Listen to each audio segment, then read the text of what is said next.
Donc, alors, on va faire un tour de table. Bon, moi, je m'appelle Paul Dumortier. Francis, à toi. Le son, Francis. Francis, je m'appelle Francis Fulbert Et pour ceux qui et le je m'appelle connaissent, Fabrice Elmat, et pour ceux qui le connaissent pas, c'est notre président. président. Pierre, à toi. Micro. Bonsoir à tous, Pierre Vrignon, Fabrique à Watt. Florence. Bonsoir, Florence Alix de Fabrique à Watt aussi. Luce. Bonsoir, Luce Magnan, Fabrique à Watt. À toi maintenant. C'est toi. Annie Dumortier. Non, micro. Ah. J'ai pas de micro. Bon, alors c'est Annie Dumortier, mon épouse. D'accord. On l'entend. Ah, vous m'entendez? Oui. Ah, super, merci. Alors, Caroline. Micro. Bonsoir, Caroline, chargée de projet chez Serena. D'accord. Allez, Mickaël, à toi. Mickaël Egoburu, Enercop Nouvelle-Aquitaine, en charge du bureau d'études donc, pour accompagner les porteurs de projets photovoltaïques. D'accord, maintenant il y a Mickaël, le nôtre. Michael Chariot, Fabrique à Watt. Vanessa. Vanessa Baudin de Sirena, donc une collègue de Caroline. D'accord. Salmi. Samy Lasgar, Fabrique à Watt. Et David. Et David Billy, en Fabrique à Watt. Bon, donc en fait, le but d'aujourd'hui. Fabrique à Watt aussi. Comment? Bonsoir. Véronique, de Fabrique à Watt. Où est-ce que t'es? Je suis cachée derrière le V. Ah oui, d'accord, oui, d'accord. Mais t'es pas dans mon écran, c'est pour ça, alors, tu vois. Bon, je suis désolé, excuse-moi. Donc, le but de notre rencontre, c'est de découvrir, pour ceux qui le souhaitent, comment fonctionne une autoconsommation collective dans sa version classique et habituelle, en sachant que celle de Fabrique à Watt sera peut-être innovante, mais ça, on en reparlera le 2 février. D'accord? Donc, en fait, je remercie tous ceux qui ont contribué à rassembler 23 questions, quand même, que j'ai transmises à Mickaël pour qu'il puisse y répondre. Et donc, dans un premier temps, je vais lui passer la parole pour qu'il survole ou qu'il approfondisse ce que c'est qu'une autoconsommation aujourd'hui. Très bien, merci Paul, merci à tous pour l'invitation. J'ai combien de temps? Bon, on va est-ce que vous êtes d'accord qu'on prenne 1 heure? Est-ce que c'est assez? Oui. Ouais, très bien. Une heure tout compris. Hein. Oui, à partir de maintenant. Ok. Du coup, il me semble que Paul vous a transmis la présentation que j'avais réalisée lors d'une journée organisée sur l'autoconsommation collective par Sirena. Donc je ne suis pas partie de cette présentation-là, j'en ai fait une autre. Comme ça, vous allez avoir des informations complémentaires. N'hésitez pas à me poser des questions. Et c'est parti. Vous me dites quand vous voyez l'écran. C'est bon. Parfait. Vous me dites aussi si ça saute. Je suis à Darwin à Bordeaux dans les bureaux et parfois la connexion ne marche pas très bien. Donc vous me dites. Du coup, l'autoconsommation collective. C'est par ici. Donc l'objectif de la formation de ce temps-là plutôt, c'est donc de comprendre l'autoconsommation collective, comme l'a dit Paul de manière générale, les étapes de mise en place d'un tel projet, et vous allez peut-être avoir des petits retours d'expérience sur d'autres projets, puis après c'est surtout les temps d'échange et les questions qui sont importantes, comme ça vous allez pouvoir nous poser des questions que vous voulez. Juste une petite présentation d'Enercop pour ceux qui ne connaissent pas. Donc Enercop est historiquement un fournisseur d'électricité 100% énergie renouvelable. Donc historiquement on était principalement hydraulique. Maintenant on tourne un virage, on est à 60% éolien. 60% de notre consommation totale provient de l'éolien. Voilà, on avait dépassé les 100 000 clients. Avec la crise on est descendu en dessous des 100 000, mais là on va réouvrir début février des souscriptions, donc n'hésitez pas à souscrire à ENACOP. Et en plus, on sera pas beaucoup plus cher que le tarif réglementé de l'État, TRV. Donc ENACOP maintenant se diversifie, on n'est plus seulement un fournisseur d'électricité, on est aussi producteur d'électricité, on développe nos propres centrales, que ce soit éolien ou photovoltaïque.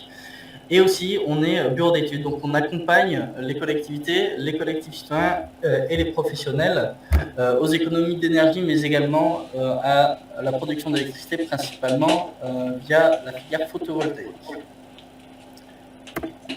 Donc moi, je m'occupe du bureau d'études en Nouvelle-Aquitaine.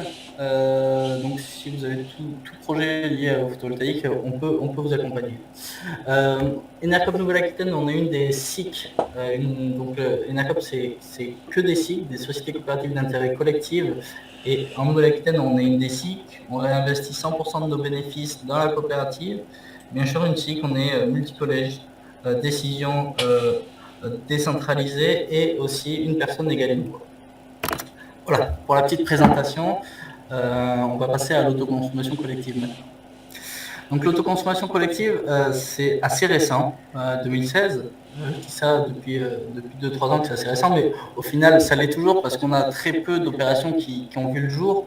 Vous verrez le nombre tout à l'heure. Et donc la première définition a été sortie sur une ordonnance, donc en termes législatifs, une loi en 2016. Et petit à petit, les définitions se sont affinées pour permettre l'évolution de ces opérations d'autoconsommation collective. Avant, on était seulement à l'aval d'un poste HTABT, un poste de transformation moyenne tension, basse tension, ce qui limitait énormément les opérations. D'autant plus qu'il y a d'autres enjeux hors périmètre, hors puissance, il y a des enjeux économiques qui maintenant permettent de faire émerger les projets d'autoconsommation collective. Avant, ne le permettaient pas. C'est quoi les enjeux économiques? C'est tout simplement le tarif d'achat de l'électricité qui augmente de manière significative ces derniers mois, dont vous avez sûrement subi l'augmentation via votre fournisseur. Tout le monde est assujetti à cette augmentation-là, et donc les opérations d'autoconsommation, qu'elles soient individuelles ou collectives, elles deviennent de plus en plus rentables. Et c'est donc pour ça qu'en ce moment, on a une forte demande sur l'autoconsommation collective. Enedis le dit, et nous aussi on le voit par rapport à nos missions d'accompagnateur.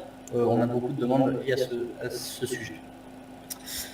Ce qu'il faut retenir, c'est que peut-être la définition de 2021, on a une définition étendue, c'est-à-dire qu'on peut travailler sur de la moyenne tension et jusqu'à 3 MW. Certains projets en milieu rural peuvent avoir une dérogation. Oui, le périmètre, c'est 2 km de rayon, on y reviendra aussi, mais certains peuvent avoir une dérogation. Donc le principe, c'est l'autoconsommation collective, c'est... Excuse-moi, mais oui. Michael, t'as dit 2 km de diamètre ou de rayon? Alors c'est de diamètre, pardon, si je me suis trompé, vous me corrigez, c'est de diamètre, c'est 1 km de rayon, ou quand c'est étendu, c'est 10 km de rayon. D'accord. Donc l'autoconsommation collective, c'est un ou plusieurs producteurs d'électricité, qu'elles soient renouvelables ou non, peuvent échanger de l'électricité auprès de un ou plusieurs consommateurs dans un périmètre donné. Donc ici, le périmètre, c'est un rayon de 1 km ou 10 km. Et les producteurs sont principalement des producteurs d'énergie renouvelable et principalement des producteurs photovoltaïques. Voilà, on appelle ça une communauté énergétique. Ça pourrait être intéressant plus tard, dans les années à venir. Il y a l'Europe qui a mis en place des définitions des lois par rapport aux communautés énergétiques. La France est en train de les appliquer. Ça pourrait être intéressant de suivre ces sujets de près. Vous voyez en bas, pour les flux, donc là, on est un consommateur. Donc, on consomme, quand c'est en bleu, c'est des flux soutirés du réseau. On appelle ça des flux alloconsommés. Donc, je vous donne ces définitions-là parce que si vous faites des recherches sur l'autoconsommation collective, vous allez sûrement tomber sur ces noms-là, alloconsommé et autoconsommé. Mais autoconsommé, vous connaissez le principe. Donc, alloconsommé, c'est l'énergie qui est soutirée du réseau. Autoconsommé, c'est l'énergie qui est soutirée à la centrale de production. Et après, on a une autre notion de surplus de production, c'est l'énergie qui n'a pas été consommée par les différents sites et qui est réinjectée sur le réseau. N'hésitez pas à me couper, hein, à me poser des questions ou que ce soit un peu plus interactif. Du coup, ces échanges d'électricité se font via le compteur communicant Linky. On est obligé d'avoir un compteur communicant lorsqu'on est dans une opération d'autoconsommation collective. Pourquoi? Parce que les flux physiques, une production, l'électron il va au plus court, c'est comme l'eau, il va au plus court. Donc il va aller vers le consommateur le plus proche. Et le consommateur le plus proche n'est pas forcément un consommateur de l'opération d'autoconsommation collective. Du coup, pour bien répartir les électrons de manière plutôt non palpable, c'est sur le papier, Enedis compte les flux grâce au compteur communicant. Et vous allez le voir, derrière, on a des clés de répartition de comment on dispatche l'électricité produite. Donc ça, on y reviendra. Et c'est Enedis qui reconstitue les flux grâce au compteur Linky. Voilà. Je continue. Donc, le contexte, donc là, on avait un développement assez faible des opérations d'autoconsommation collective. Et donc, jusqu'à. Donc là, les données que j'ai mis, c'est du deuxième trimestre de 2022, on n'avait que 100 opérations. 100 opérations. À l'heure actuelle, Enedis me disait qu'il y avait le double en demande de raccordement. Donc, celles qui sont en projet, on va dire qu'on peut être sur du x4, donc ça explose, et ça explose pour une raison forte, c'est l'augmentation des tarifs de l'électricité, mais aussi la volonté, on le voit sur d'autres activités, la volonté de faire du circuit court, et ça répond totalement à des intérêts locaux que de faire de l'autoconsommation collective. Un peu d'interaction, du coup, petite question. Est-il possible pour un consommateur de participer à une opération d'autoconsommation collective située sur un réseau basse tension, un réseau moyenne tension ou la planète Terre?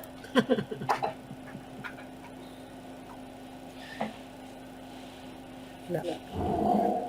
Réseau basse tension. Basse tension.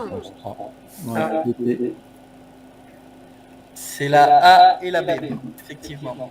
Utilisez le chat. Du coup, basse tension, donc sur un même immeuble ou même sur le même réseau de basse tension.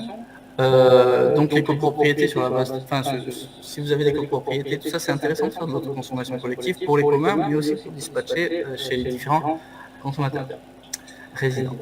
Et aussi, du coup, on a vu c'était une évolution de la loi. Elle a augmenté la basse tension, on est passé en moyenne tension, ce qui augmente considérablement les potentiels de l'autoconsommation collective. Autre question, quelle est la puissance maximale dans les opérations d'autoconsommation collective? B. 3, B, oui. Exactement, 3 mégas. Donc c'est intéressant, quand on est sur du photovoltaïque, c'est dur d'aller jusqu'à 3 mégas. Dans votre cas, on va dire le seuil est plutôt pas mal. Sur l'éolien, il y en a très peu d'opérations parce que les machines maintenant d'éoliennes sont plutôt de grande puissance, mais certaines sont bridées pour faire des opérations d'autoconsommation collective. Il n'y en a pas encore à ce jour, mais ça risque de venir notamment en Nouvelle-Aquitaine. Et 5 km, alors je ne l'ai pas mis en question, mais du coup, oui, quel est le rayon des opérations? Rayon, 1 km en rayon. Voilà, ce n'est pas 5, c'est 1 km, et au maximum, on peut monter à 10 km de rayon, mais ça c'est dans des milieux ruraux. Et donc, ces milieux ruraux, vous à Angoulême, je pense que vous n'avez pas à avoir accès à ça. On est peut-être dans la campagne d'Angoulême, mais pas dans la ville. Les communes autour d'Angoulême, c'est bon. Les autres communes qui font partie de l'agglo, mais... Ça, faudra voir, faudra voir avec notamment les codes l'INSEE. Donc l'INSEE dit quelles sont les zones rurales ou pas. D'accord. Là, après, Fabrique Watt, on a un rayonnement sur toute la Charente, donc il y aurait de quoi faire sur le milieu rural. Oui.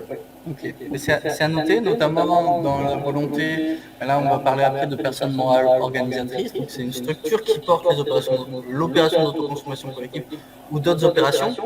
il pourrait très bien y avoir une structure qui porte une opération à Angoulême sur 2 km et la même structure qui porte une opération en milieu rural de 2 km. Pour vous dire, nous on a déjà fait une demande de dérogation qu'on a obtenue, donc on pourra vous montrer donner des exemples ou accompagner là-dessus. Et j'ai une question, moi. Est-ce que vous avez eu la même info? Il va y avoir une modification, passer à 10 MW et 5 km de diamètre. Non, j'ai pas eu cette information-là. Une info que j'ai eue cet après-midi. Ouais, moi pareil, sur Texol. Ok. Bah, oui, c'était lors de la formation Texol. Oui, ils sont Ouais. Ok, bah, c'est super, c'est chouette, hein, 5 km, ça commence à faire un beau terrain de jeu. Non, c'est bien, de toute manière, il faut augmenter ça. Merci pour l'information, c'est chouette, j'ai pas participé à leur formation. C'est ça d'avoir des juristes, notamment, c'était la dame j'ai plus son nom là, je fais ce soir, qui était intervenue avec moi sur la journée de Sirena. Non, il y avait 2 personnes qui travaillaient à Texol aujourd'hui. Ok, ça marche. Elle est intervenue hier. Ok, ça marche. Très bien. Ah, mais Mickaël, c'est Justine. Justine, elle sera avec nous, mais le 2 février, elle sera avec nous. Voilà. Justine, c'est un très bon cabinet. Hein. Ils sont au fait des dernières réglementations et surtout, ils ont de l'expérience dans les énergies renouvelables, dans le photovoltaïque, dans le déploiement qui investisseurs ou autre. Donc ça, c'est bien d'avoir ce type de cabinet avec. Du coup, les caractéristiques clés. Ce que vous devez retenir, voilà, c'est les réponses. Enfin, c'est un peu les réponses aux questions. Je vais passer assez vite parce que ça n'a pas lieu de. Enfin, voilà, on n'a pas besoin d'en reparler. Donc, maintenant, on va passer à la personne morale organisatrice. Du coup, c'est quoi la personne morale organisatrice? Elle doit regrouper tous les participants de l'opération, que ce soit les producteurs et les consommateurs. Ça peut être n'importe quelle forme juridique. Une association, une société d'économie mixte, une collectivité. Sachez que c'est peut-être dans les questions aussi. Une collectivité elle-même, vu que ces bâtiments sont consommateurs et qu'elle peut faire de la production, peut être elle-même personne morale organisatrice.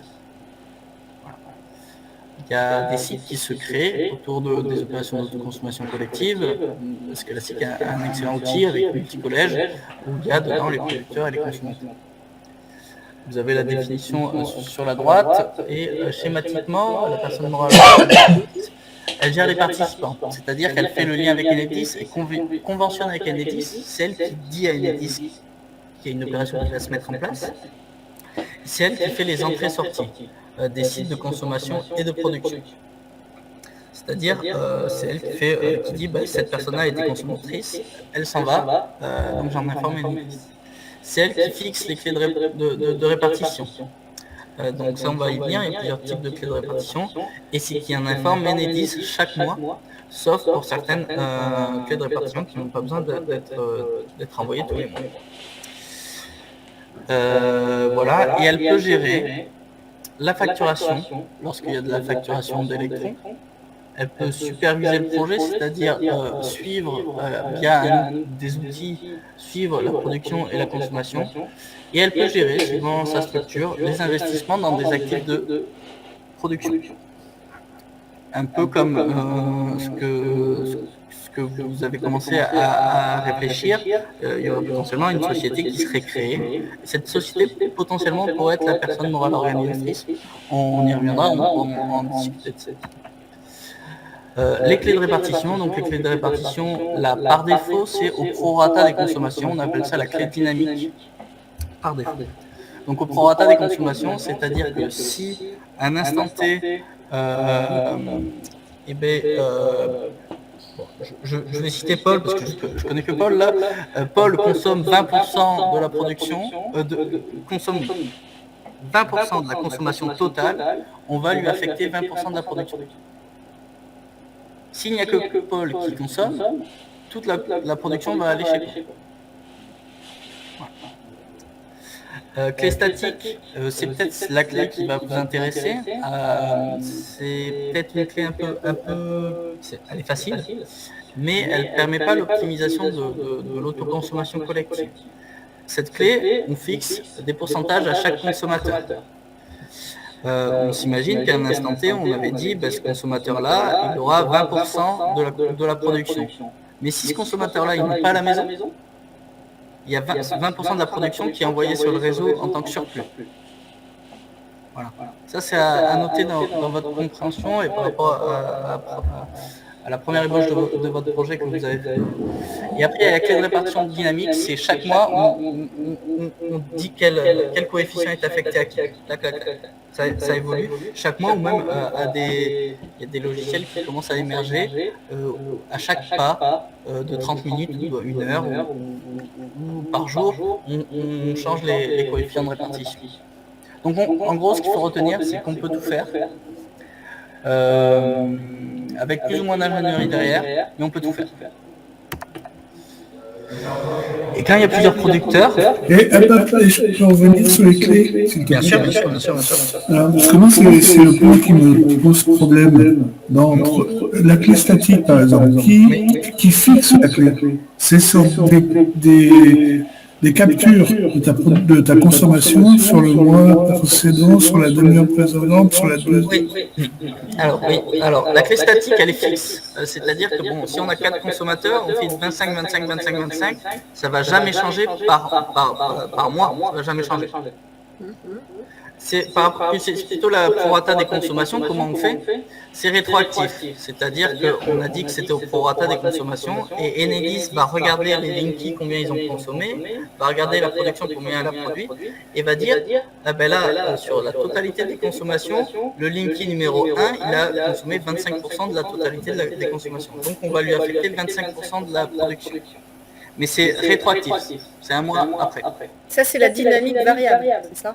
C'est la dynamique. C'est la dynamique. Et la dynamique variable, c'est un peu le même principe, sauf que c'est plus au prorata, et Enedis ne connaît pas les coefficients, il ne peut pas affecter comme ça. C'est à nous, on leur envoie les coefficients, et donc Enedis est là, refait les flux et renvoie quelques jours plus tard la reconstitution des flux avec les bons coefficients. Mais c'est quand même Enedis qui a les informations via le Linky. Exactement. Après, vous allez voir, je vais vous présenter un outil qu'on a développé chez Enercop qui s'appelle Elocop, qui permet de la supervision, qui permet d'affecter des clés de répartition, qui permet de simplifier la gestion, qui est en lien avec Enedis. Okay. Normalement, je ne sais pas si mon micro est branché, oui. Oui, et il y a Salmi qui a levé la main. Vas-y Salmi avant. Oui, là, quand vous dites sur l'ensemble des consommations, c'est des consommations de la production photovoltaïque ou de la consommation totale? Totale, de tous les consommateurs, oui. La produite et la non consommée. Exactement. D'accord. Donc si quelqu'un produit beaucoup la nuit, on consomme beaucoup la nuit. Mais la nuit, non. Alors, on parle de coefficient de répartition, c'est de la répartition de l'énergie solaire. Donc, quand il y a 0 production la nuit, ça ne va pas influencer. On est là à un instant T, c'est-à-dire heure par heure. D'accord. Mais le problème de la clé statique, c'est ce que vous avez évoqué. S'il y en a un qui se consomme, on revend. C'est ça. On va dire l'été. L'été, si vous avez fixé. L'été, vous partez, vous avez toujours les mêmes clés statiques qui sont fixes. Il n'y a plus de consommation chez vous, mais pourtant, Enedis, il ne sait pas ça, il va quand même vous affecter la production. Mais du coup, derrière, eux, dans leur calcul, ils vont voir que vous n'avez pas consommé, ils vous affectent la production, du coup, ils vont voir que vous n'avez pas consommé, donc le reste part en surplus. Donc il y aura peut-être des logiques à créer derrière. D'abord, on a vous qui avez investi là-dedans, et le surplus, il peut être envoyé vers une collectivité si vous ne consommez pas derrière. Enfin, voilà. Soyez inventifs là-dessus. Disons, ce que je voulais dire, Miguel, là, c'est que on risque de s'orienter vers la solution où c'est le producteur qui est consommateur et le propriétaire de la station, de la centrale. Donc il faut que celui qui a investi dans 3 kilos, un autre qui a investi dans 3 kilos, il faut qu'ils aient la même attribution, quoi. Parce que finalement, la dynamique encourage, si c'est pas lui qui a investi, c'est pas grave. D'accord, mais il faut qu'il y ait une certaine équité dans la redistribution de l'électricité. Et donc, si on fait une dynamique avec ce que je viens de dire, celui qui consomme beaucoup, eh ben, il va prendre l'électricité de son copain qui a payé, et en fait, il va pas avoir investi en conséquence. Oui. Donc je pense qu'on va attendre que Écolo ait donné des informations en temps réel, parce que le Niki, on peut très bien avoir une démarche, comment dirais-je, en temps réel, qui permet d'informer l'auto-acteur, parce que c'est comme ça que je les appelle, moi, mes citoyens, c'est-à-dire qu'ils sont à la fois producteurs et consommateurs. Les auto-acteurs, on leur dit, bah, en ce moment, la centrale est en train de produire 300, tu as droit à 10%, donc il faut que tu bouffes les 3 kilos. Ouais. Donc ça on pourra... Mais on en discutera, je veux dire qu'on en discutera plus tard, Oui. mais il y a une démarche d'équité par rapport à ça. Bien sûr, ça faut pas l'oublier. Derrière, en fait, moi je pourrais faire tourner notre logiciel soit vous m'envoyez vos profils à vous de consommation, soit moi j'ai une banque de données particulière. Parce qu'en fait, le 2 février, là, on rentrera plus dans ce que j'ai imaginé sur le plan du fonctionnement, et en fait, les grilles de répartition en fonction des pourcentages d'investissement, quoi. Oui. D'accord, mais aujourd'hui, c'est pas le sujet. Non. On va continuer, mais ce que je voulais vous dire, c'est en fait, ces questions-là, elles peuvent être théoriques. Enfin, en tout cas, oui, vous voulez de l'équité, mais après, il y a le papier qui va parler comment on répartit et quelles sont les économies générées derrière. Et ça, moi, je vais pouvoir vous faire tourner des modèles, soit en clé dynamique, soit en statique, suivant la répartition que vous voulez, etc. Ça, je vais pouvoir vous faire tourner des modèles pour vous orienter dans votre choix futur. Allez, je continue s'il y a d'autres questions. S'il n'y a pas d'autres questions. Du coup, là, on parlait d'un seul producteur où on affecte sa production à des consommateurs, mais potentiellement dans une boucle, on l'a bien vu dans la définition, il peut y avoir plusieurs producteurs. Et donc là, soit on fait toujours au prorata de la production, donc ça c'est simple. Mais sinon, il y a une nouvelle clé, la full dynamique qui va sortir là dans quelques semaines, mois, via Enedis, c'est d'être dynamique sur tout le monde. Parce que sinon, à la base, on ne peut pas faire du dynamique avec plusieurs producteurs et plusieurs consommateurs. Bon, je ne vais pas rentrer dans le détail, mais en gros, c'est une clé de répartition où on pourra faire ce que l'on voudra avec tous les producteurs, affecter vers qui on veut, comment on veut. La facturation. Donc vous, dans votre cas, il n'y aurait pas de facturation, mais je l'ai quand même laissé pour vous montrer que c'est pas anodin de faire de l'autoconsommation collective. La facturation, elle lie le producteur et les consommateurs. C'est pas la personne morale organisatrice qui facture les consommateurs. Elle peut s'occuper du service de facturation, mais elle ne facture pas. Donc c'est bien le moyen de production, la centrale qui facture aux consommateurs et aux consommatrices. Les consommateurs et consommatrices, eux et elles, ont du coup deux factures d'électricité, une locale et une classique chez leur fournisseur. Voilà. Ces factures-là, elles peuvent être générées via des systèmes de supervision assez facilement. Dans votre cas, pour moi, il n'y aurait pas besoin de facture, il y aurait juste besoin d'un suivi que tout le monde a bien récolté les kilowattheures qu'il mérite par rapport à son investissement initial.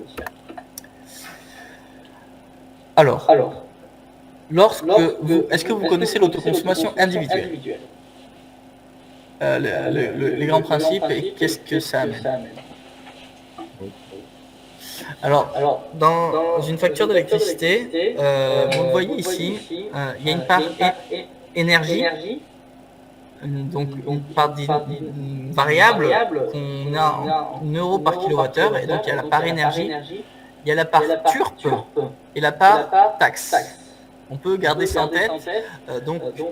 Dans une facture d'électricité, il y a l'électricité pure et dure qu'on consomme, une part utilisation du réseau et une part taxe.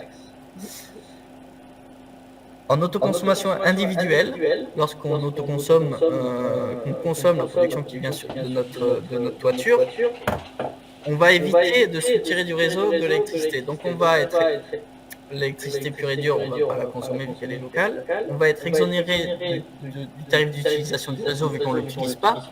Et on va aussi être exonéré des taxes de consommation, donc CSPE et TCF. Donc on est exonéré de tout, c'est-à-dire que quand on autoconsomme, eh ben, on ne paye que la centrale que l'on a payée, le coût du kilowattheure de la centrale. En autoconsommation collective, c'est différent. Vu qu'on utilise le réseau, l'État dit que le TURC et les taxes doivent être collectés. Donc on va faire des économies sur notre facture uniquement sur la partie énergie de la part variable. Et ça, c'est important à prendre en compte. Avant, la part énergie des factures, c'était 30%. On avait 30%, 30%, 30%. Maintenant, quand je regarde les nouvelles factures, donc en 2023, avec la crise de l'électricité, on est plutôt la part énergie est plutôt remontée à 50 voire 60%. C'est-à-dire que les 30% derniers, c'est les TURC et les taxes. Donc la grande partie de l'économie qu'on va faire, c'est sur la part énergie. Ça tombe bien sur l'autoconsommation collective, c'est ce que l'on cherche à faire. Et c'est pour ça que les opérations d'autoconsommation collective commencent à émerger et ont un modèle économique qui commence à être viable. C'est parce que la part énergie a augmenté. Et donc on le voit ici. Hors ACC, ce qui va varier pour tout le monde, c'est le tarif de l'électricité, le tarif de votre fournisseur. En autoconsommation collective, vous avez donc deux factures, la part à l'eau consommée de votre fournisseur. Le tarif ne va pas changer parce que vous avez une opération d'autoconsommation. Mais sur la partie électrique, autoconsommation collective, là, vous pouvez fixer un tarif. Donc si le tarif il est supérieur au tarif du réseau, et ben pour le consommateur ça va le faire payer plus cher. Mais si le Y est inférieur à X, là bien sûr on va faire de la réduction de facture et ça devient intéressant pour l'autoconsommateur. Donc moi je pourrais vous calculer dans votre modèle, vous voulez investir dans une moyenne de production, je vais vous calculer le coût du kilowattheure en sortie de centrale sur la durée de vie de la centrale, c'est-à-dire 20 ou 30 ans. On appelle ça le LCOE, donc c'est un terme un peu barbare, qui veut dire que c'est le coût de l'électricité en sortie de centrale. Et donc ça sera votre Y.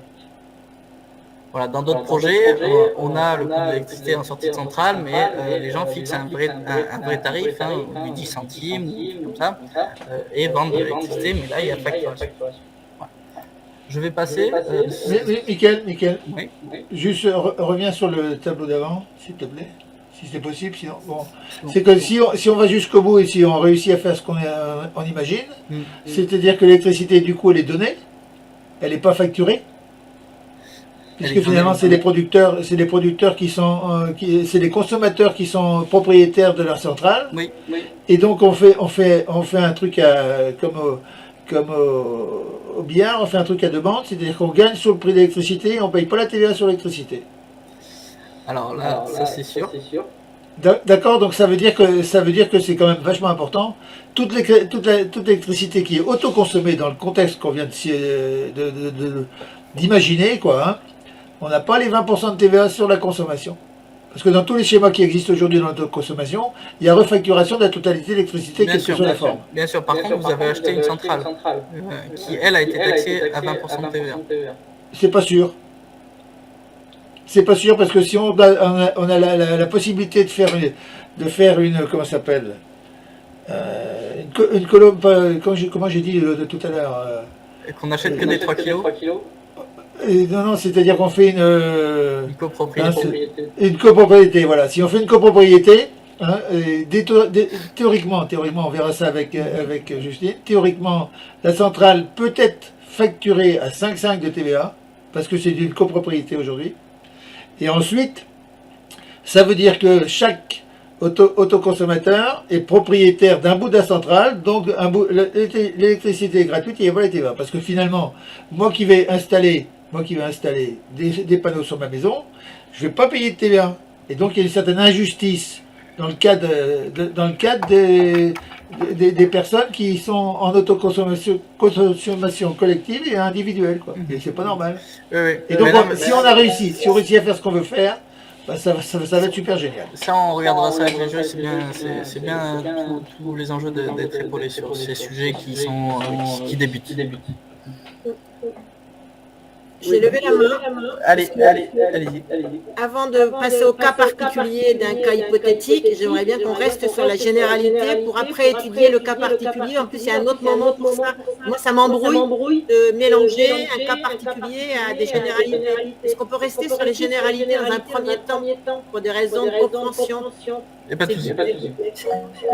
pas de souci. Du coup, est-ce que c'est clair pour vous, ce tableau-là? Donc, ce qu'il faut retenir, c'est qu'on n'économise que sur le coût du kilowattheure de votre facture. Chez Enercop, si vous êtes chez Enercop, la facture, hélas, on voit...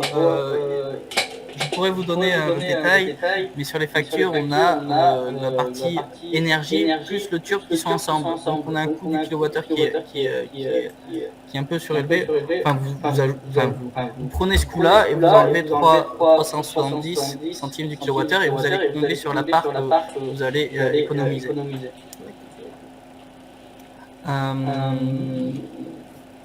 Mais c'est rentable maintenant de faire de l'autoconsommation collective. Sur un 100 kg, si vous avez des bons prix, vous pouvez tomber à 7 centimes de sortie de centrale. Donc vous imaginez, si vous êtes à 14, 7, enfin il y a une fois 2 d'écart. Voilà. Mais ça, on le calcule. Donc quelques exemples de cas concrets. Donc c'est Enercop Midi-Pyrénées. C'est une des premières centrales de consommation collective qui est sortie en France. Enercop a investi sur la toiture d'une biocoop. Donc c'est Enercop qui est propriétaire et revend l'électricité à la biocoop et à la clinique. Le prix de vente a été fixé à 7 centimes. Et la clé de répartition est au prorata des consommations. Donc sur ce projet-là, on a un peu de surplus, mais quand même très peu. Et les temps de retour sur investissement étaient de l'ordre de 17-18 ans. On était sur une vente de l'électricité à 7 centimes. Donc c'était en 2019, le 7 centimes était le plus juste, on va dire. Maintenant, on pourrait vendre à 10 centimes, tout le monde serait content. Voilà. Donc ça monte bien, on avait 18-19 ans de temps de retour, là avec du 7 centimes, on devrait bien baisser. Un projet un peu plus important, toujours pareil, dans le Tarn, par Enercop. Donc là, les consommateurs, on a la commune, on a 8 consommateurs. La commune, des particuliers, sociétaires Enercop et Intermarché. Donc là, on a toute la production du 250 kW, c'est pas lui, là on a une centrale de plusieurs mégas, le 250 est en bas. La totalité de la production est envoyée chez les différents consommateurs et était absorbée par elle. Et donc là, c'est une clé variable dynamique, c'est-à-dire que dedans on a une école. L'école l'été, elle ne consomme pas.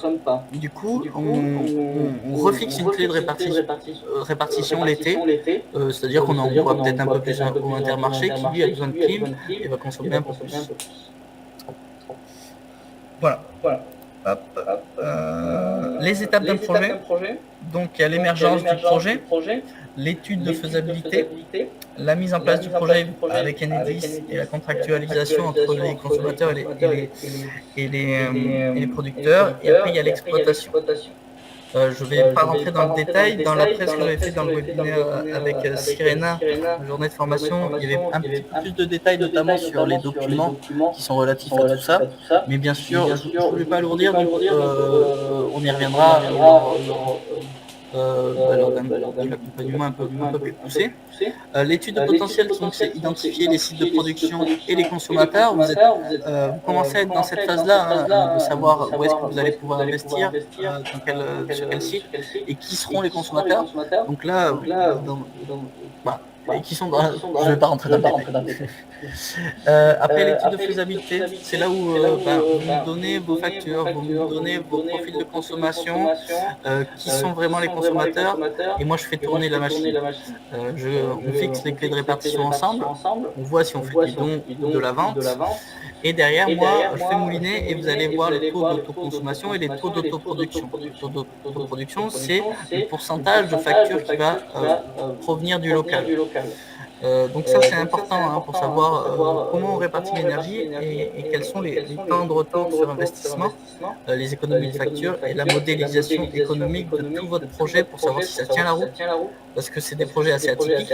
Les banques elles ne connaissent pas tous ces projets-là, donc il faut derrière avoir un business plan assez carré. Ça, on vous accompagne là-dessus.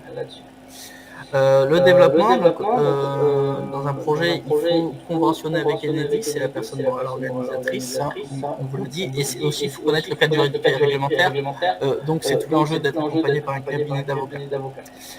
Il y a des contrats de vente de l'électricité, sauf bien sûr lorsqu'on fait du don, ce sera votre cas, ça va alléger un petit peu les projets, mais derrière il y a quand même des conventions à signer entre producteurs, consommateurs, etc. Le consommateur s'engage à des choses, où le producteur s'engage à des choses. Ça, c'est fixé en amont, lors de la phase de développement. Et après, il y a l'exploitation.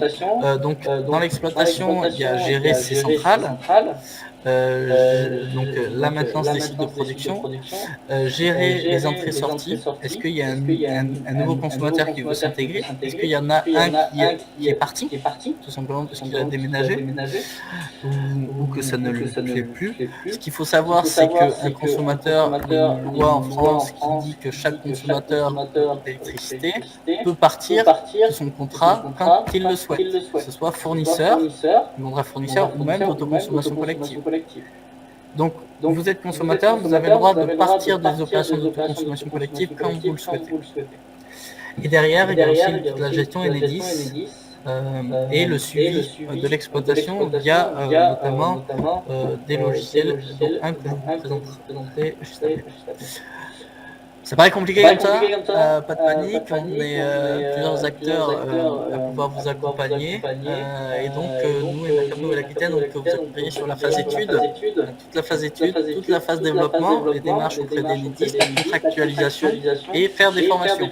Moi j'aurai le plaisir de monter, vous voir à Angoulême pour vous faire des formations un peu plus poussées sur l'autoconsommation collective, répondre à vos questions et affiner votre projet. Et derrière, on peut vous accompagner sur l'exploitation, la gestion de la personne morale organisatrice et aussi tout ce qui est support d'aide à l'opération et plateforme de visualisation Elocob, c'est le dernier outil qu'on a développé. Que je vous en parle. David, je finis et puis je prends votre question. Okay. C'est fini après. Oui. Du coup, la plateforme web, c'est une plateforme en ligne. Vous allez avoir une vue globale de toute la production, de toute la consommation, de tous les consommateurs, et des vues par consommateur. C'est-à-dire que vous, chez vous, vous allez pouvoir vous connecter à cette plateforme, voir combien il y a eu de production et surtout combien de productions vous ont été affectées sur votre consommation. Vous allez pouvoir voir vos consommations aussi. Si ce n'est pas une habitude chez vous, au moins vous allez pouvoir voir les courbes de consommation et peut-être décaler certaines charges lorsqu'il y a du soleil. Voilà. Et derrière, pour la personne morale organisatrice, elle a aussi une vue qui permet de gérer tout ce qui est contrat, convention, clé de répartition, etc. Voilà, je ne rentre pas dans le détail, c'est intéressant si vous voulez l'essayer, j'ai des codes pour tester, voilà, n'hésitez pas. Et vous avez mes coordonnées là, du coup David et puis Salmi pour les questions, puis les autres. Voilà, moi j'ai terminé cette partie-là. J'ai deux questions là qui me viennent. Est-ce que tu as un ordre d'idée de temps que ça peut prendre pour aller donc du bout au bout et notamment la partie se mettre d'accord sur les clés de répartition, etc. Vous êtes efficace? Non, la mise en place. Bon. Alors, je sais qui sont les acteurs derrière ce projet-là. Est-ce que c'est que le collectif citoyen avec que des particuliers? S'il y a des collectivités derrière, ça met beaucoup plus de temps. Il y a la mise en place, la compréhension générale, etc. Il y a aussi la création de la personne morale organisatrice. Je dirais que ça, déjà tout ça, avec dedans l'orientation sur les clés de répartition, mais on ne les a pas encore fixées pur et dur. On est déjà sur du 1 an. je pense. Après, tout dépend de votre groupe moteur et du périmètre de votre projet. Mais la mise en place, je dirais 1 an à 1 an et demi avant exploitation, mais ça veut dire aussi, enfin avant exploitation, je dirais même 2 ans avant exploitation, parce que en fait on fixe les clés, on fixe le projet, on fixe les clés de répartition, et derrière on va faire du classique dans ce qui est du citoyen, c'est-à-dire la levée de fonds et la centrale. Ça prend déjà 6 mois minimum pour sortir une centrale, sélectionner les installateurs et tout ça, donc je dirais 2 ans. Ok. Et ma deuxième question, c'est l'intervention d'Enercop. Donc ça veut dire qu'en fait le surplus d'électricité est vendu à Enercop, c'est une prestation indépendante comme un autre bureau d'études. Non, je ne suis pas rentré dans le détail.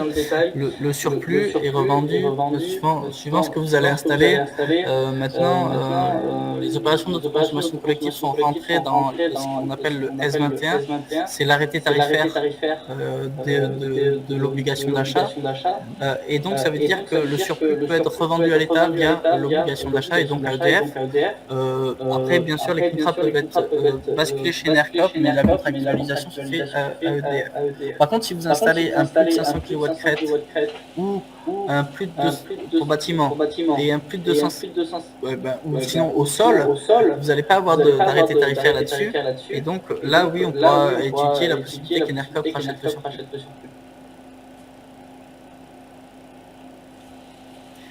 Ok.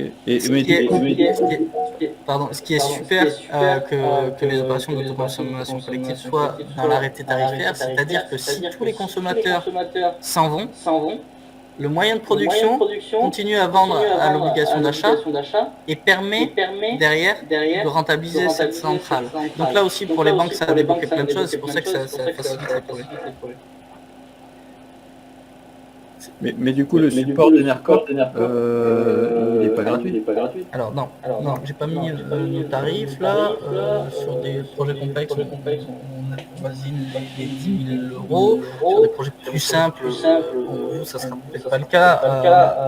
On est au minimum 2500 €. C'est pas gratuit. Par contre, c'est accompagné par la région. Et là, Caroline, je te laisse la main par rapport à cet appel à projet. Oui, c'est subventionné à l'occasion de la dotation de 60. Ah, pardon 70%. Voilà, sur les collectifs citoyens qu'on accompagne, la plupart vont chercher les derniers 30% via des fonds de la collectivité locale. Et après, si vous avez de l'argent déjà dans votre structure, vous pouvez prendre ça en risque, et derrière c'est pris en compte dans le modèle économique du projet, et donc ça reviendra dans la structure plus tard. Mais c'est du risque en avant, donc le projet sort.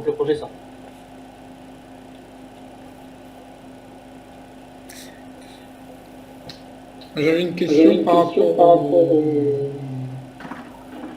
tarif heure complète. C'est le C. En fait, c'est annuel. Donc ça remet en cause les tarifs heure complète. Oui, déjà il est un petit peu caduc, on le voit dans la plupart des cas, c'est pas forcément rentable de faire leur pleine heure creuse. Mais l'heure creuse, c'était de consommer quand les gens ne consomment pas. Maintenant, le but du jeu, c'est de consommer quand on a du soleil.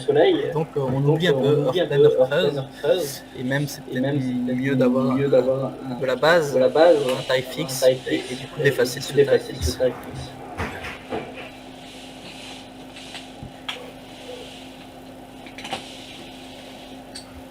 Mais pourquoi on a une segmentation tarifaire à pleine phase, etc. C'est bien pour soulager le réseau. C'est fait pour que les gens se disent ah ben là c'est moins cher donc je vais consommer à ce moment-là. Mais derrière le réseau pour lui ça l'optimise, on va dire la gestion en fréquence, la gestion des plus et des moins. Ça permet voilà, d'équilibrer le réseau grâce à des appels de prix.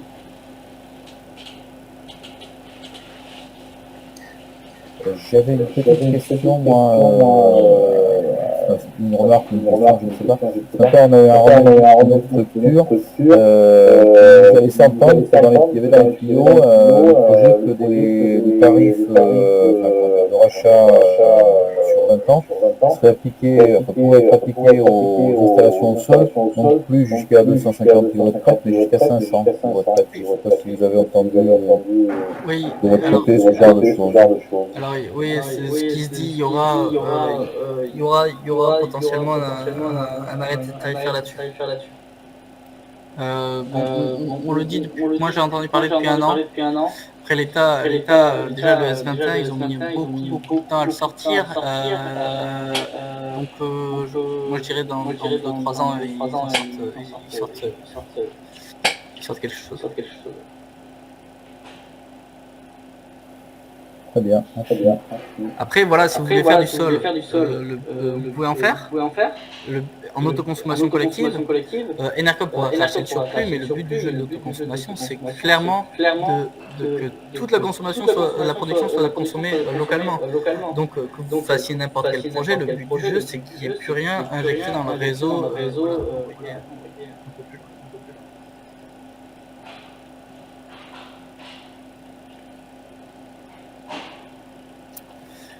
D'autres questions? Ouais, j'ai une petite question. Justement, du côté EDF, c'est eux qui sont maîtres du jeu avec le calcul, avec les linkies. Si on fait ça, ils perdent de la vente.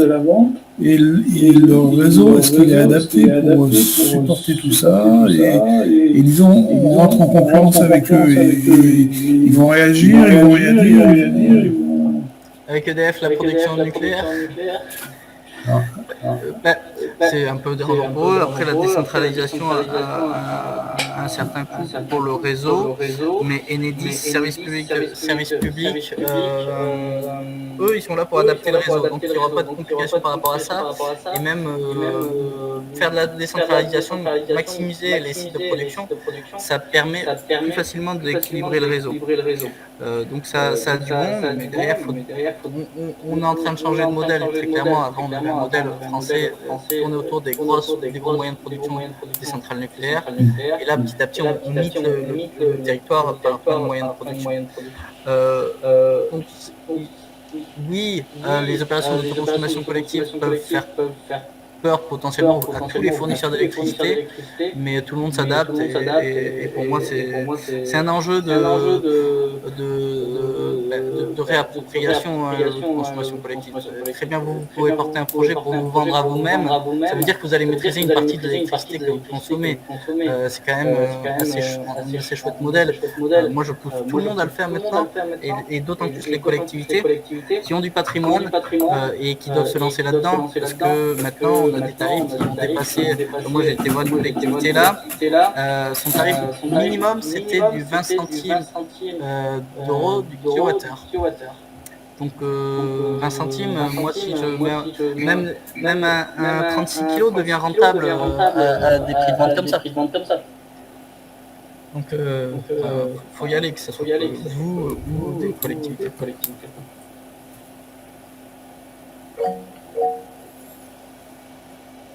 Allez-y. Est-ce qu'on peut basculer une installation qui est en vente totale en consommation collective? Alors oui et non. Oui, quand les projets ont été faits avant octobre 2021. En fait, c'est tous les projets qui sont hors S21. Donc le S21, j'en parlais tout à l'heure, c'est l'arrêté tarifaire. On le nomme comme ça. Tous les projets qui sont hors S21, ils ne peuvent pas. Sauf si vous cassez le contrat. On ne sait pas. Et derrière les autres projets, en fait, les nouveaux projets, vous pouvez arriver, dire que vous faites de la vente totale, et derrière passer en autoconsommation collective, ou même faire de la vente totale et du jour au lendemain passer en autoconsommation individuelle. Voilà, on a le droit de switcher maintenant. Et ça, c'est très bien. Non, mais c'est le cas. De toute façon, pour l'instant, on a qu'un seul projet, donc c'est un projet. Ok. Mais il pourra rentrer dans la boucle après. D'accord.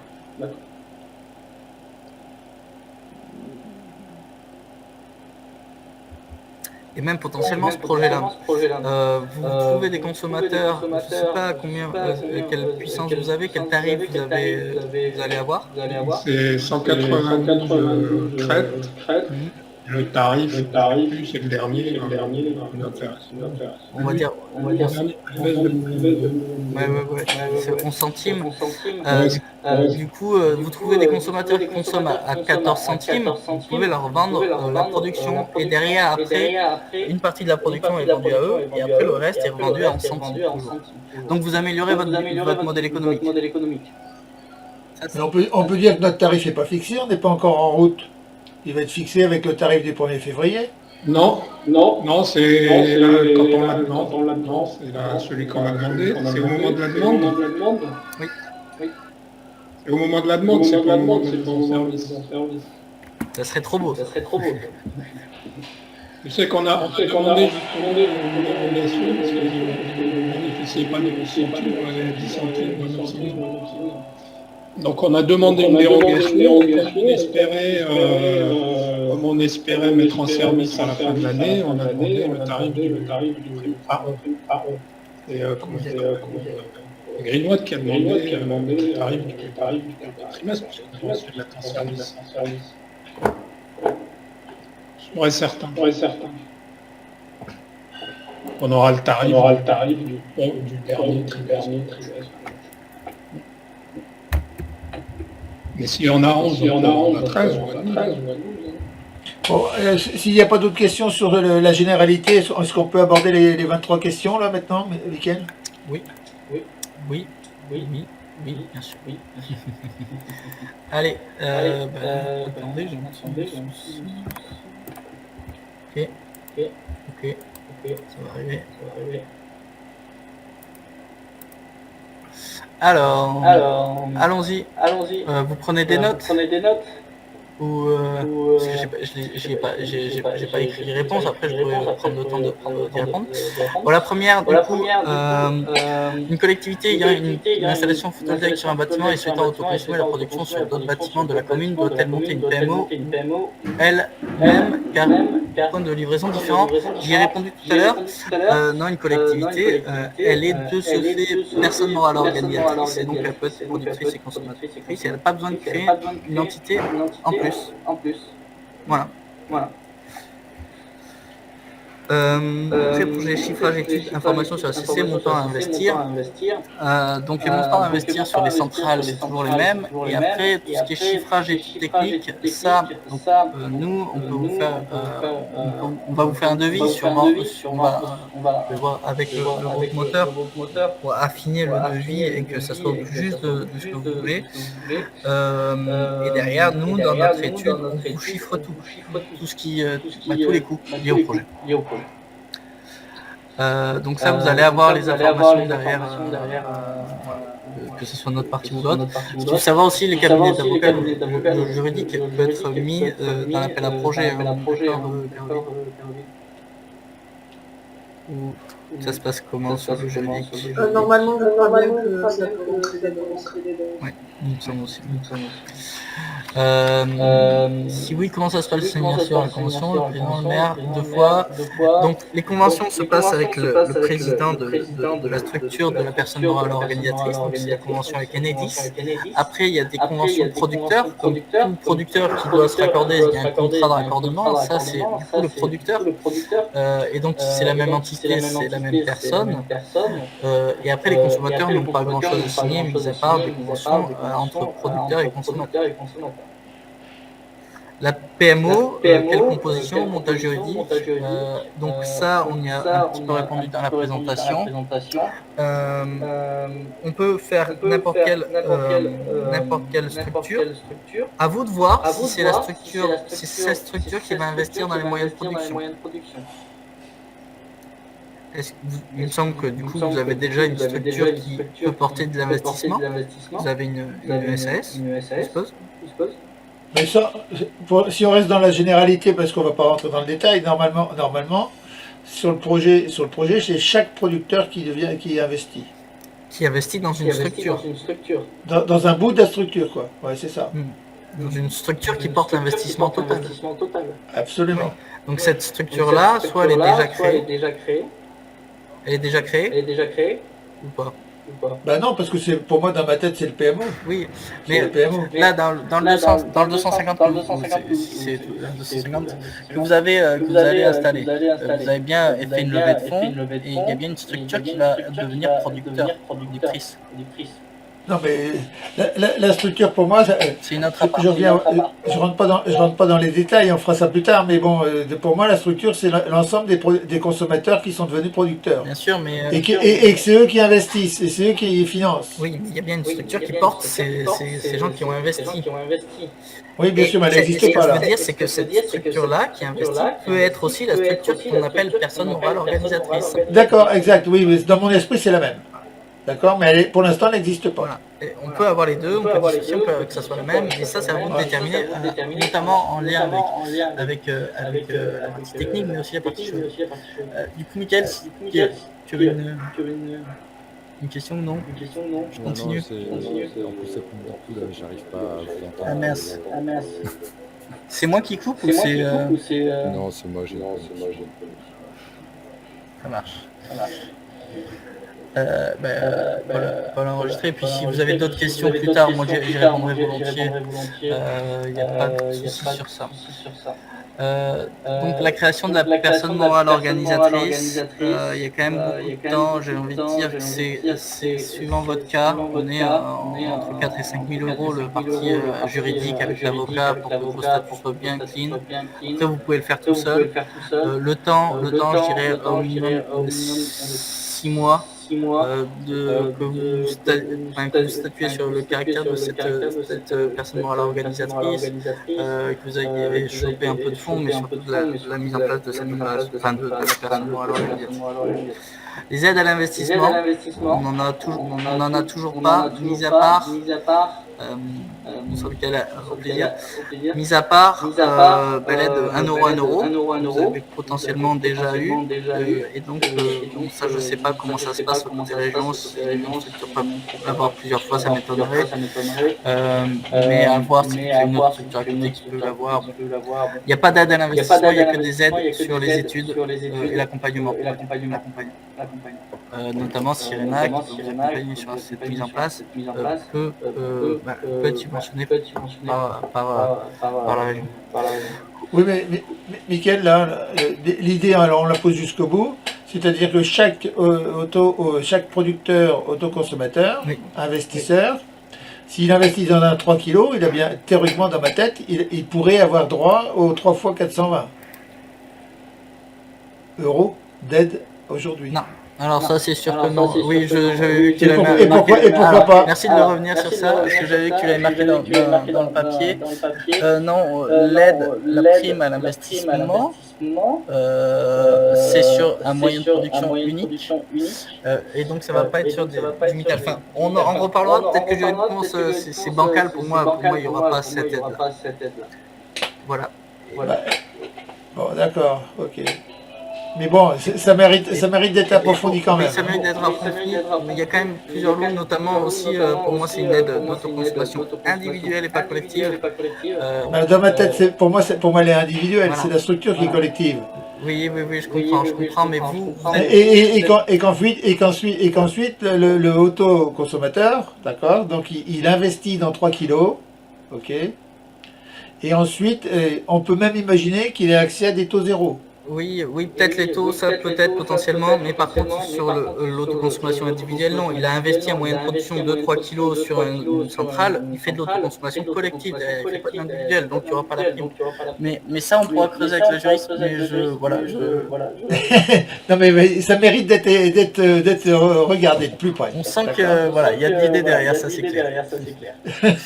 Comment démarcher les futurs autoconsommateurs qui vérifieraient la possibilité de faisabilité, solidité, orientation. Sur la faisabilité, soit vous avez des compétences internes sur le producteur. Après, les autoconsommateurs, c'est toute personne qui a un point de livraison peut devenir autoconsommatrice. Donc ça c'est très bien, notamment dans votre présentation il y a marqué ceux qui sont en appartement, oui, ceux qui sont en centre où il y a du patrimoine protégé, ils peuvent autoconsommer grâce à l'autoconsommation collective et ça c'est génial. Le Grand Angoulême pourrait-il nous soutenir, nous aider en prod pour la communication? Je l'espère bien.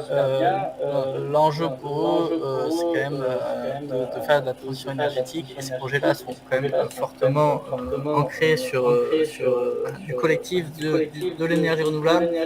Pour moi, il faut être aidé par les collectivités. Des projets que j'accompagne, on voit bien quand même que les collectivités, elles aiment beaucoup l'autoconsommation collective et donc elles suivent avec intérêt ces projets-là. Donc oui, n'hésitez pas à les mettre dans la boucle et ils vont vous accompagner. Et sera-t-il prêt à vous louer des toitures? Ça, c'est à vous de voir. On va dire oui, potentiellement, c'est comme du classique. Vous demandez une location de la toiture et après vous utilisez cette toiture pour les autoconsommateurs. Donc ça, c'est du classique collectif citoyen. Donc j'espère que Grand Angoulême vous répondra positivement. Oui, Samy. Dans ce cas-là, est-ce que la collectivité doit rentrer dans la PME? Non, si elle est juste locataire, si elle loue juste son toit, non. Mais après, elle peut y rentrer de manière juste pour le plaisir. Mais dans les textes réglementaires, c'est bien les producteurs et les consommateurs qui doivent être intégrés au sein d'une même structure. Sauf si les consommateurs. Par exemple, on imagine que la commune, elle rentre consommateur. Oui. Oui, si elle rentre en tant que consommatrice, bien sûr que là, elle sera obligée de prendre des parts. Voilà. Il y a l'élément nouveau dans la loi d'accélération des ENR, il n'y en a pas eu sur la consommation collective ou à la marge. Je dis à la marge, c'est que les collectivités peuvent faire des marchés publics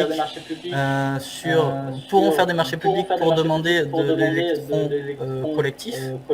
Donc ça c'est plutôt ça ouvre une porte qui était un peu floue dans ces projets-là où les acteurs pouvaient pas trop vendre aux collectivités. Là ça semble être ok. Après sur le photovoltaïque et tout ça, moi j'attendrai la fin. Là ça doit repasser en seconde lecture à l'Assemblée et validé par l'Assemblée au Sénat identique et après ce sera bon, je pense à la fin du mois ou la semaine prochaine. Mais en gros, moi j'ai déjà dit une fois des choses et 3 jours après c'était son contraire, donc je ne dis plus rien. Voilà. Est-ce que des mix auto-acteurs, collectivités, artisans particuliers est plus intéressant qu'un particulier seul? J'ai envie de vous dire oui, parce que très bien, les particuliers, vous partez cet été tous en vacances, voir vos petits-enfants ou vos enfants ou en vacances tout court, et au final, il n'y a plus de consommateurs, donc la totalité de la production est envoyée sur le réseau, donc du jeu, c'est pas ça. Et donc, l'été, potentiellement, il y a le coiffeur du coin qui travaille encore, ou autre. Donc, maximiser les profils pour maximiser le taux d'autoconsommation, ça c'est indéniable que c'est intéressant. Après, c'est pas les mêmes projets. Des professionnels qui rentrent dans des projets comme ça, ils ont des contraintes. Enfin, ils n'ont pas la même mentalité que les collectifs citoyens, ça amène d'autres contraintes, c'est plus compliqué à discuter déjà. Que les collectivités, c'est assez dur à discuter, mais si on rajoute encore une couche de professionnels, là ça rentre dans le dur. Bon, ça se fait. J'ai envie de dire c'est des beaux projets, mais c'est plus long à mettre en place. Et y a-t-il un minimum d'auto-acteurs là-dedans? Non, vous pouvez très bien avoir un moyen de production et 2 consommateurs, ou même un moyen et un consommateur qui est à l'autre bout des 2 km, et on appelle ça autoconsommation collective.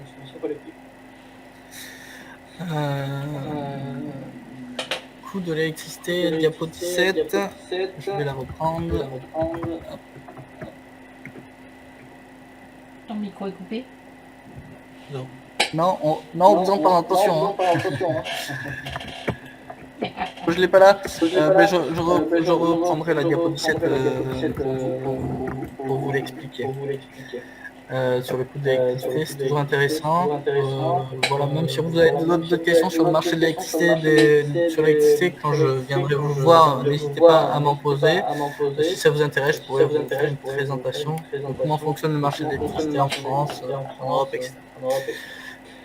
Donc personnellement, je m'interroge toujours s'il n'y a pas beaucoup de consommation les clients l'été, s'il y a une collectivité, même s'il n'y a qu'une école et qu'elle est fermée l'été, comment on fait? Est-ce que la CC est intéressante?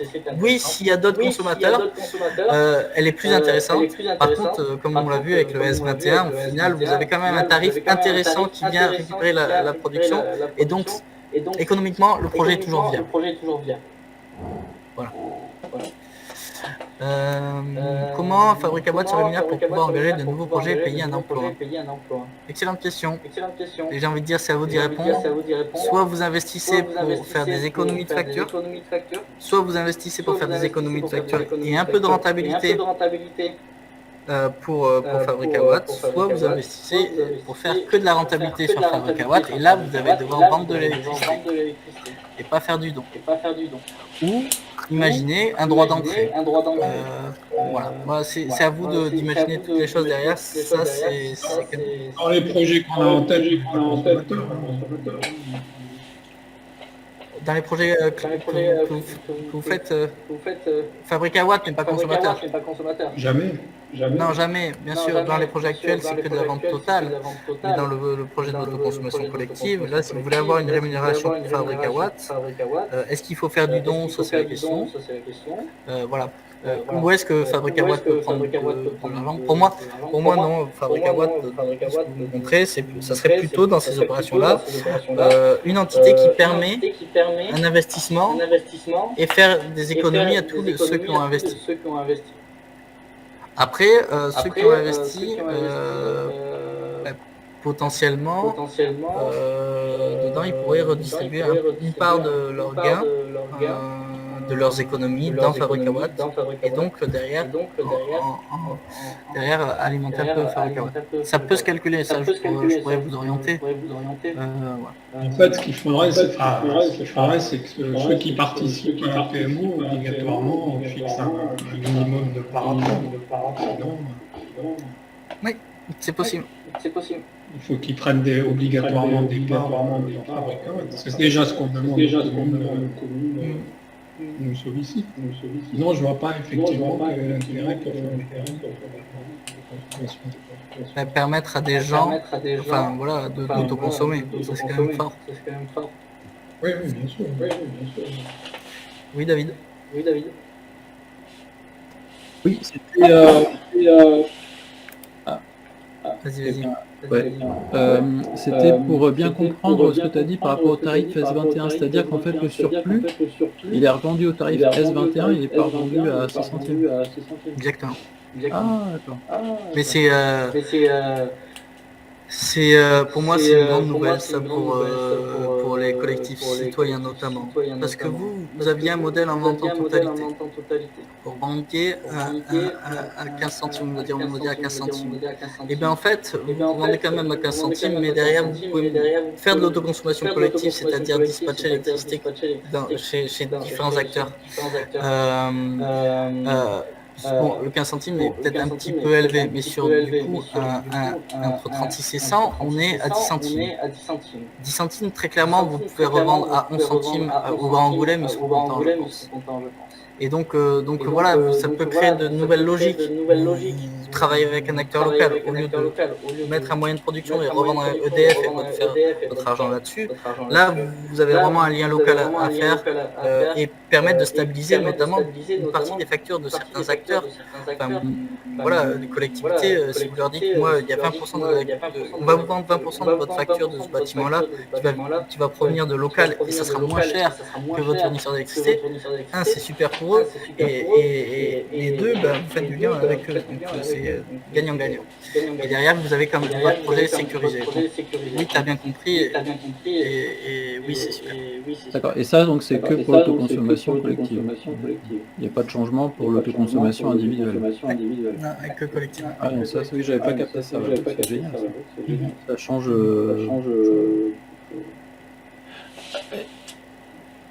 Ça veut dire que sur nos 192 kilos qui sont installés à Ruelle, on peut modifier le contrat et dire à la commune de Ruelle, on va te vendre l'électricité moins cher? Oui. Par contre, derrière, je dis oui comme ça. Oui, sur le papier, oui, c'est bien. Après, il y aura non, il faut que je reprécise. Les 192 sont installés. Ah. Ils sont pas encore mis en route, d'accord. C'est ceux qu'on parlait tout à l'heure. Ah ouais. Oui, non, bien sûr, vous pouvez faire. Il n'y aura pas de souci sur ça, en fait. Une fois que même. Ça veut dire qu'au lieu des 11 centimes, on peut leur vendre, on peut éventuellement toucher 14, si on voulait.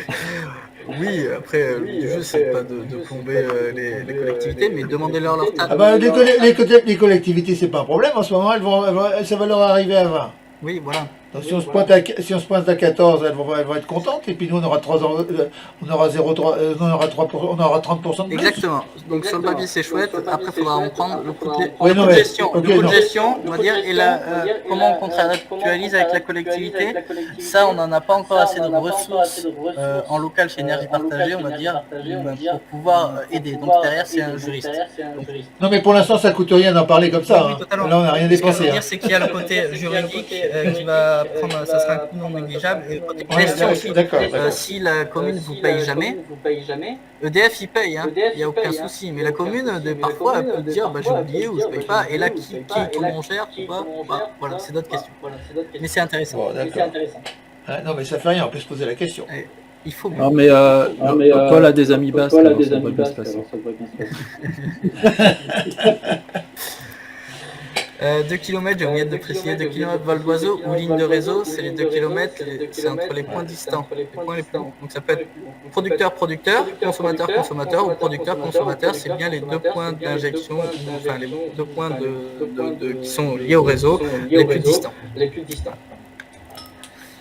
Cas de vente de la maison, qui possède des panneaux, pourra-t-elle vendre avec la maison ou à d'autres acheteurs du voisinage? Ça c'est un peu dans notre innovation, quoi. C'est pour l'instant la question se pose. Oui, on verra. En cas de location de sa maison, que devient le contrat? C'est toujours des contrats qui lient vous, consommateur.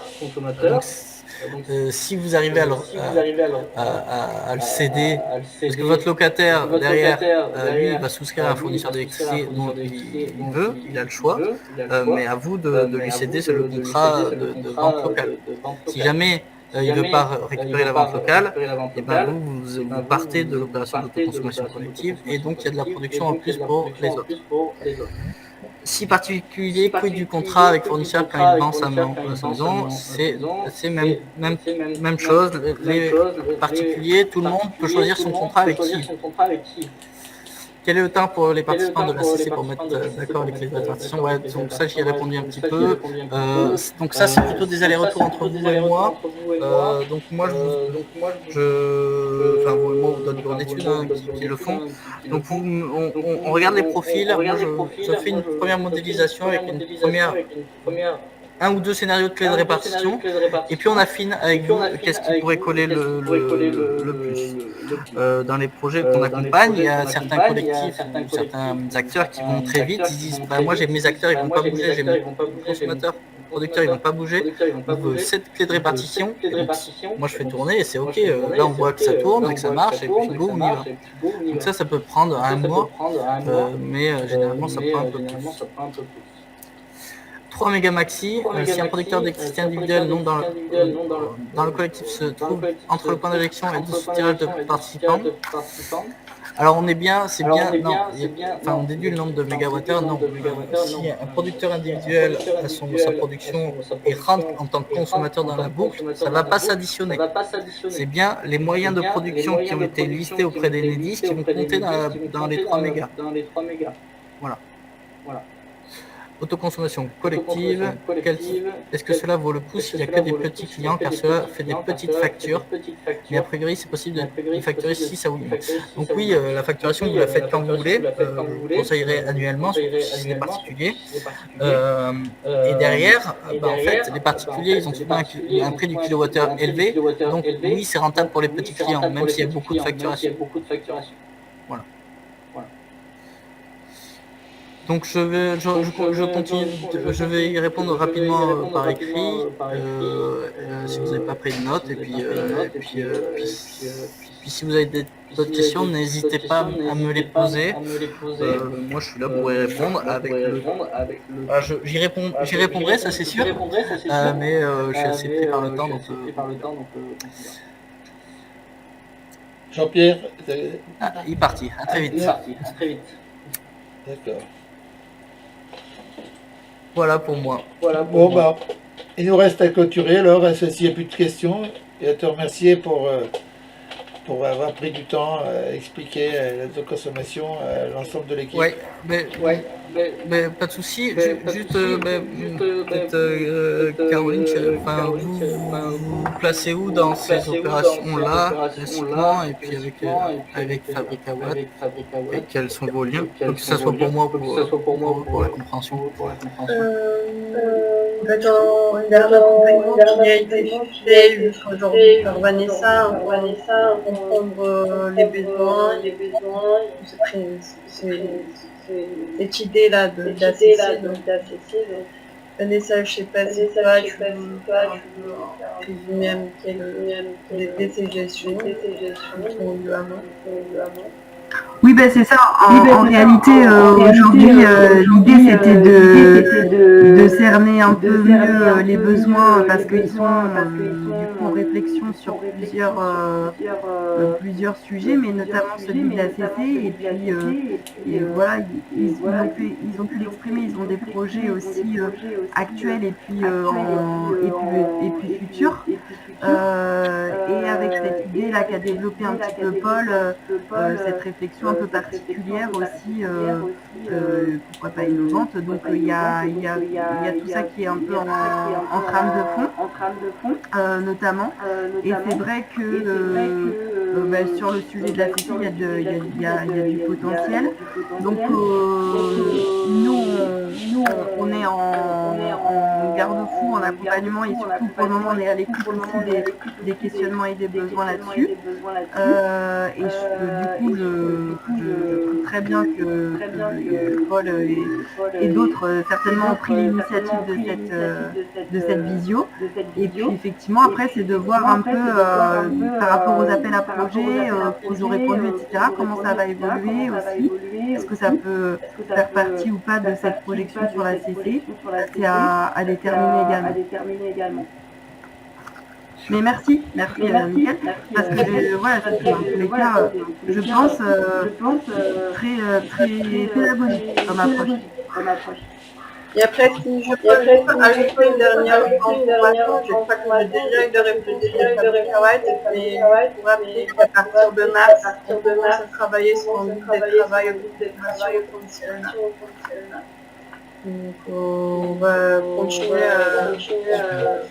on va les stages des autres questions qui vont venir au fur et à mesure, et surtout retrouver d'autres projets. Ça commence à faire déjà un peu, on a quelques exemples déjà. La réflexion sont plus ou moins avancées, parce que les gens sont dans le même état de réflexion, donc plus avancé, mais qui est bien. Et on va pouvoir entamer dans le groupe des travail. Super. Caroline, il semble qu'il y ait au moins 4 réponses, hein, je crois, non? Ouais. Il y a déjà au moins 3 ou 4 qui ont répondu au Google Form, quoi. Eh ben moi aussi on me coupe les lumières. Il est à Darwin, à 20h pile, on coupe les lumières, donc c'est assez drôle. Bon.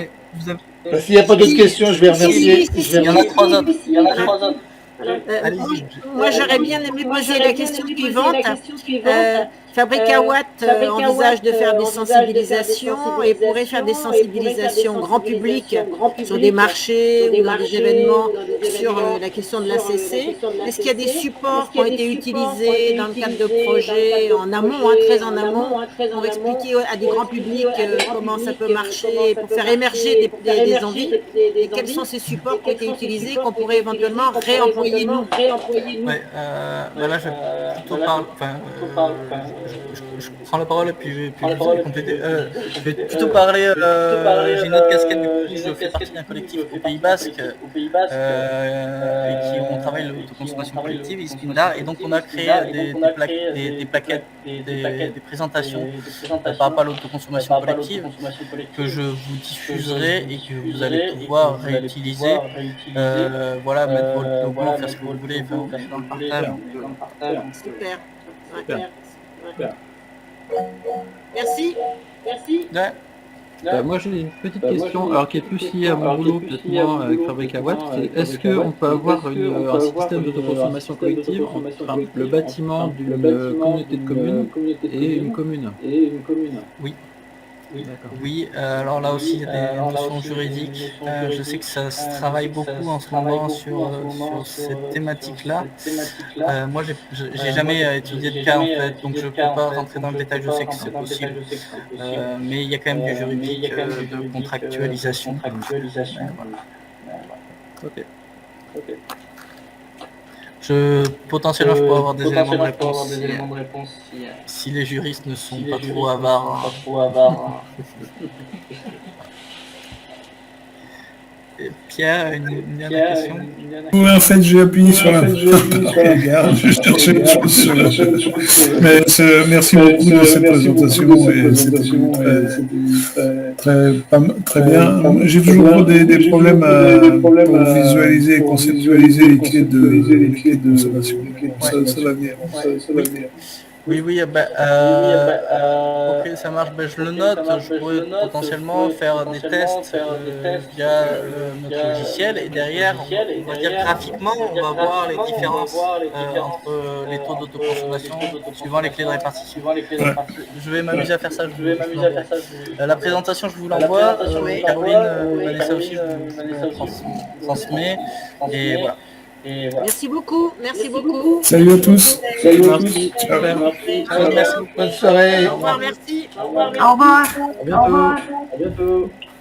Et au 2 février, là. C'est à quelle heure déjà le 2, Paul? 18h30. Ouais, moi je crois que j'ai une autre réunion de 2 en fait. 18h30 pour ceux qui le souhaitent. Bon, allez, Allez, en attendant, bonne soirée. Pierre, tu restes là. Pierre, j'ai besoin de toi, tu me rappelles dans 30 secondes.